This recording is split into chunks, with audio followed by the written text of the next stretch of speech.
we are looking forward to hearing more about that as well.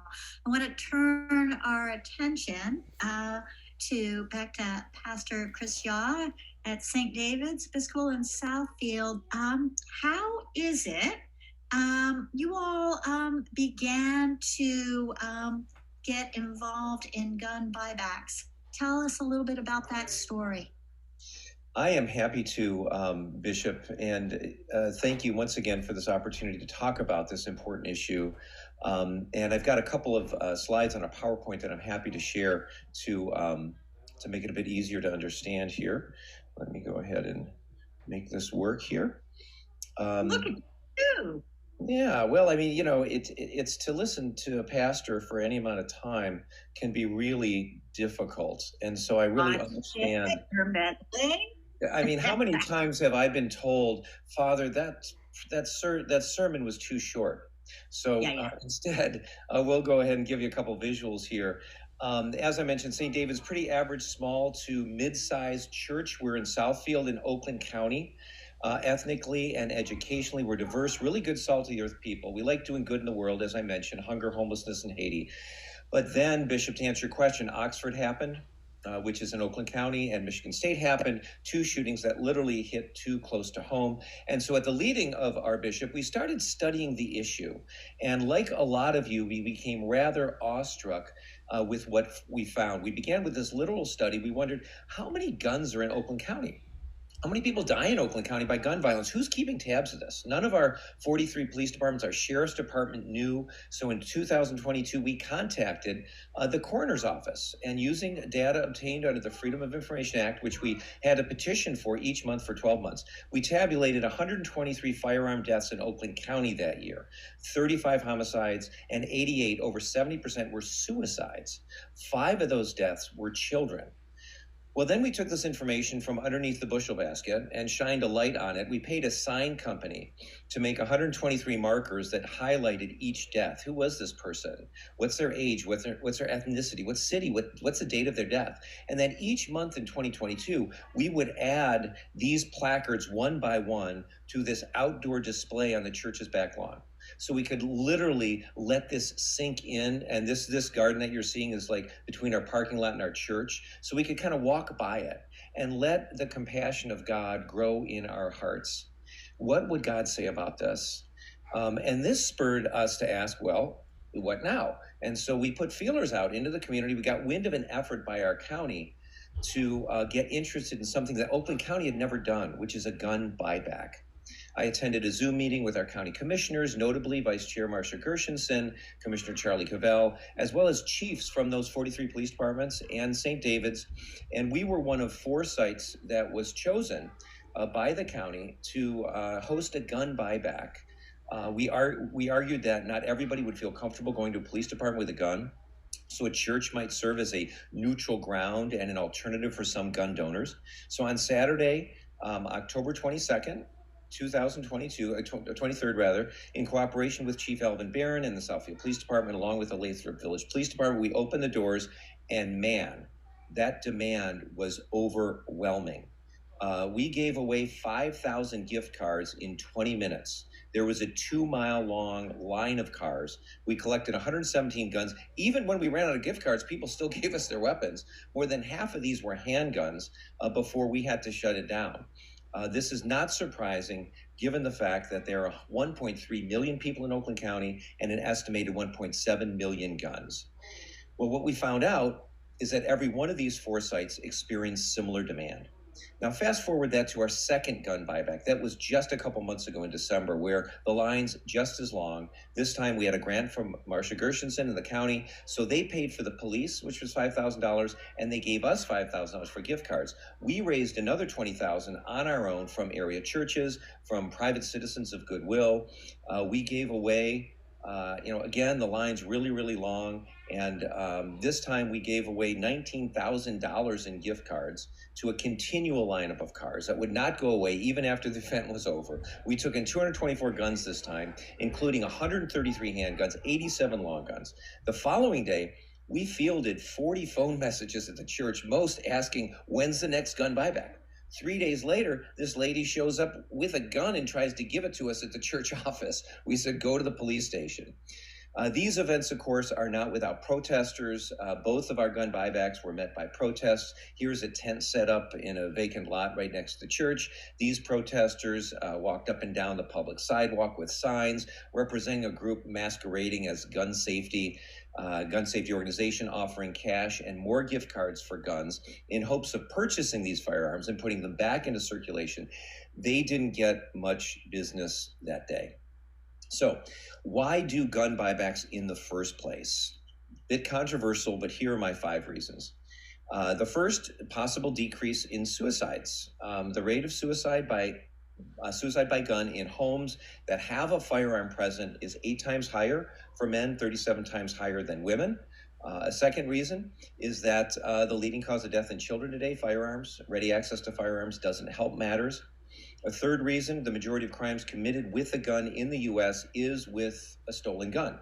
Now, I'm aware that data regarding the efficacy of gun buybacks in these 3 categories is far from comprehensive or conclusive, but some studies have suggested potential benefits in these specific areas: firearm suicides, accidental shootings, limiting access to firearms for individuals at risk.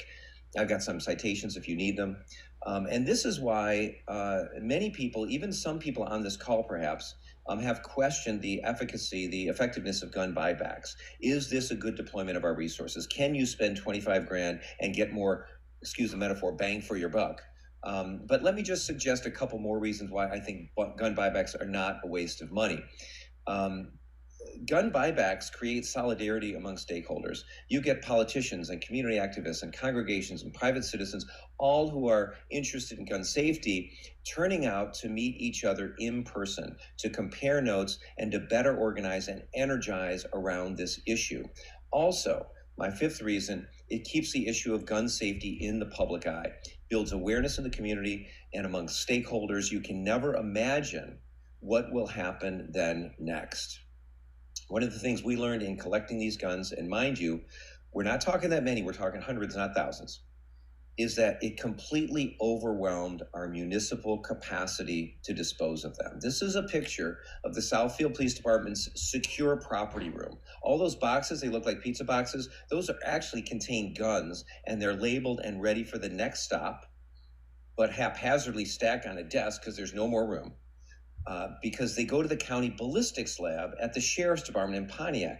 The problem is that the ballistics lab is completely unequipped for an influx of even a couple hundred guns, so much so that today in 2024, the lab is still processing guns we took in 2022, much less the ones we took in 2023. So this led to some of our politicians raising the issue again. Marcia Gershenson, who invited me to testify to a budget hearing last July to ask for more money for the sheriff and his ballistics lab to simply process the guns that are collected. So as we're dealing with the county and their disposal issues, there's much more brewing on the state level. And that's when the New York Times called me. They got my number from my colleague in Lansing, the Reverend Tim Flynn, who is also doing some amazing work around gun buybacks at St. Michael's Episcopal there. New York Times had unearthed a little dirty secret that municipalities like the state of Michigan, who have a ton of guns to get rid of, Michigan has more than 11,000 guns a year. They use one of the many disposal companies that exist legally that will take surplus guns for free and dispose of them according to ATF regulations. Now, those regulations stipulate that only the receiver or the frame, which has a serial number stamped on it, has to be destroyed in order for the gun to be legally destroyed. Now, this means that many other pieces of that gun can be resold, like these parts that you see for sale on this website. Michigan used a company called Gun Busters. These are parts of guns that they had salvaged from guns they got for free, destroyed part of, and now sell the rest. Now, this meant that all those guns collected at our gun buybacks were not being completely destroyed, they were being recycled. Well, we did not take this sitting down. We called a news conference and we voiced our objection to this policy. We asked the Michigan State Police, we asked gun busters, don't recycle our guns. Our politicians, our financial donors, and the people who gave us their firearms were certainly under the impression that these guns would be completely destroyed. Well, then, right before Christmas, the director of the Michigan State Police, Colonel James Grady, called me and said he was officially putting the relationship with gun busters on hold. He said he was researching options that would completely destroy every part of any gun surrendered to the MSP. And as of late last week, I spoke with the director of the department that handles these gun disposals, Chris Belt, and he said the research has been completed, and we can expect an announcement by mid-February as to exactly how the state will completely then destroy these weapons. This has unearthed a perennial problem in Michigan and across the county. Gun disposal. Now, my great grandfather was a police chief 100 years ago in Michigan, and here's how his department used to do it.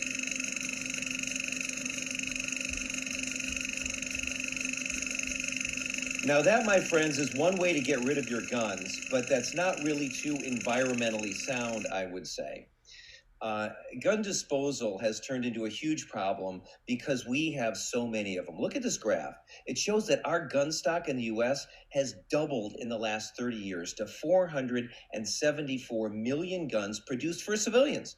That's 1.4 gun per person. One researcher says that at a guesstimated attrition rate of 1%, that still leaves us with 350 million guns. And so what do we do with all these surplus firearms? Well, it depends on where you live. It can pose a serious problem. Blue states, like ours is tending to be these days, have options. Our regulations in the state of Michigan read that you can either stay when you get an unused gun and keep it if you're a jurisdiction or municipality. You can sell it to a licensed firearm dealer, or you can send it to the MSP for destruction. Other states, mostly those with red legislatures, have passed laws making it illegal to destroy guns, and at least 9 states have laws mandating that the police sell seized guns or trade in their own when buying new ones. Officials in mostly blue cities have stopped police departments from selling or trading in old or confiscated weapons, pointing to cases where the firearms resurfaced in crimes. Now, this means that some people who want to destroy their guns are stuck. And I just have these 3 scenarios from people across the country. This guy in Virginia, I don't know if you can read that slide, but he's been unemployed. He's got some guns he wants to get rid of. And he says, if you sell it to a gun shop, they're going to sell it to somebody else. And that's really not achieving the goal. He says he's uncomfortable selling it to somebody else without knowing what they're capable of, and that he's contacted 3 local police agencies. None of them want it. You've got a mother in Pennsylvania whose husband was arrested and taken away for a violent situation, and she found guns in her walls. And she says, if I take it in, they're going to question me. Where'd you find it? Is this a criminal gun? So she doesn't want to take it in. And you've got this soldier in Nevada who was at that 2017 massacre that killed a lot of people. He doesn't want guns anymore. He says it's actually harder to get rid of a gun than it is to get one. So he's keeping them in a storage locker because he doesn't have a place to put them. And of course, closer to home, we have guys like this Bruce Nichols, who was in our parking lot, a real estate attorney who also wanted his gun destroyed. So he came to one of our buybacks, and he said he gave it to us because he didn't want a child to get it. And that was his biggest fear. So all this has prompted the University of Michigan's Firearm Injury Prevention Institute to take on this issue of firearm disposal. So if you are wanting to do some work in the gun buyback area, you'll want to contact them. I can get you their information. And if you're contemplating a buyback, especially in Oakland County, call your commissioners. They have some money. They have a lot of a pull in how to get these things organized. If you're in Oakland County, I'm happy to give you some contact information. And finally, we've produced an online class. It's called How to Sponsor a Gun Buyback, and that's going to be available next month. And so if you, any of your friends want to do this, we'd be happy to show you how to do that. Again, contact me. The bottom line, I think, Bonnie, for church people is that Jesus asked us to care for our neighbors, like Bruce. He's flummoxed about what to do with his unwanted weapon. And yes, we are a society that should be doing more. The book of Micah says, what does the Lord require of you but to do justice and to love kindness and to walk humbly with our God? For many people of faith, doing justice is not just for somebody else, but it's this act of service, this act of faith that I commend to you as you feel prompted. So back to you, Bonnie. Thank you. You know what? You know what I love about this? Now, one, super complete presentation, which might be a little overwhelming for some of us who are like, oh my God, they really knew what they were doing. But this is a community of faith who went from 0 to 110 in a year and a half, 2 years, working bit by bit doing this. And so I'm going to say, all you need to do is just start. But this is such a clear example of how we can put our gospel values, our faith values into action and change public policy so that the guns are no longer just be a reproducing like bad starfish. So just, I love it. I love it. And I've got Chaplain Stinson. Do you wanna take it away? And Sure. I don't know if I can follow that, but I'm certainly honored to be on the same side as Pastor Chris. I applaud the efforts and the success of everything that is being done. Not that you just started, but that you are still fighting and pushing for it. So I absolutely applaud you, and am so grateful to be on the same side as you. Thank you, Yolanda. It's shared.